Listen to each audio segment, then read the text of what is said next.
जोगिरा सारा रारा होली खेले आइला ससुरारी में काहे तुला जला जीजा साली से आइला त जीजा पूरा रंग के जइहा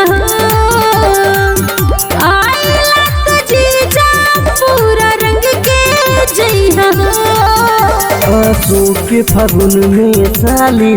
अरे तनी फगुआ के अंदाज में आवाए प्यार। आंसू के फागुन में साली सुना चढ़ जाप की ठैया हो। आंसू के फागुन में साली सुना चढ़ जाप की ठैया हो।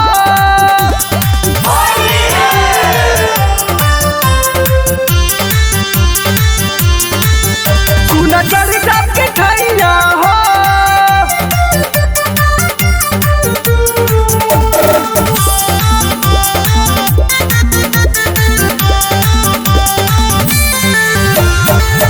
बड़ी डर लागे जीजा चढ़ में पिठैया हो देख लीजिए दितिया तो सोना हो जाए कोटैया हो सुना काहे के डेरालू छोटू साली बाड़ू हो अपना जीजा जी के आधा घर वाली बाड़ू हो। अरे पहली बार ससुरारी आई बानी तनी रंग लेवेदा।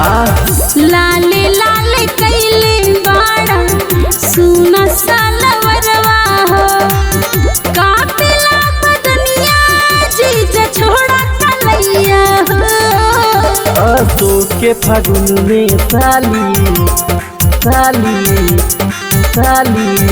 अशोक के फागुन में साली सुना चढ़ जाप की ठैया हो। अशोक के फागुन में साली सुना चढ़ जाप की ठैया हो।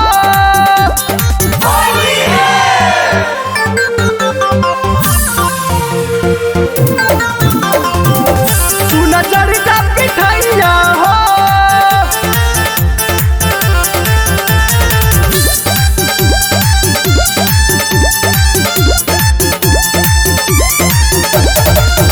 धीरे धीरे डाला ये जीजा पर तारे पाला हो डाल तारा रंगवा जीजा भीतरी ले जाला हो सुना लहुआ के रंग साल भर रही हो फगुआ में तू खियादा साली चूरा दही हो। यादा तो साल भर बाद आई।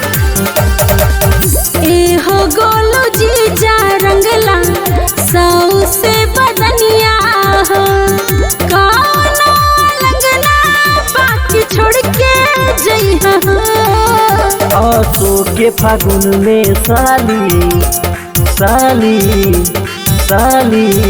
अशोक के फागुन